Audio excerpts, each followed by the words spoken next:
రాజన్న ఓ రాజన్న మా కేజీ రాబోయే ఒంటరి భక్తి చేసి రాజన్ను నీ పాపం తగిలేనా రాజన్న నీ ఉసురు ముట్టేనా రాజన్ను మా కేజీ రావు బాయి కాడ ఒంటరి పచ్చాయిండు రాజన్న ఇక బయట పంచాయతీ కంటే ఇంటి పంచాయతీ ఎక్కువైంది రాజన్ను కొడుకో తెరలా బిడ్డో తెరలా తిన్న కొడుకు పైకి పడతలేదు కేసీరావుకు రాజన్న ఎట చేయ రాజన్ను మీరు ఒక కంచాల తిని ఒక మంచాల మంతిరే రాజన్న ఏం చేయ బిడ్డలారా పెద్ద మనిషి కేసీరావు ఎక్కువ ఇంట్లో పంచాయతీ ఎక్కువ అయిపోయింది తిన్న కొడుకు పైకి పట్టకుండా బాయికాడ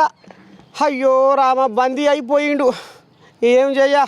ఇట్లా పాటు వచ్చినా ఇక మరి పెద్ద మనిషికి ఆ నడుస్తుంది ఎవరు అనుకుంటున్నారు కన్నపోయిన రాజయ్య ఇదివరకు గొర్రెల మేకల అభివృద్ధి కార్పొరేషన్ చైర్మన్గా కూడా చేసిండు కరువు చూసిండు కాల వెళ్ళ తీసిండు అంతా ఇక మరి రాజకీయం ఏంది ఎవరి గుణం ఏంది ఎవరి మతం ఏంది ఇక కథ మొదలవంతా ఆయన గుండెలకు వెళ్ళి ఏం వెళ్తాయో ఏం కథో శనార్థి రాజన్న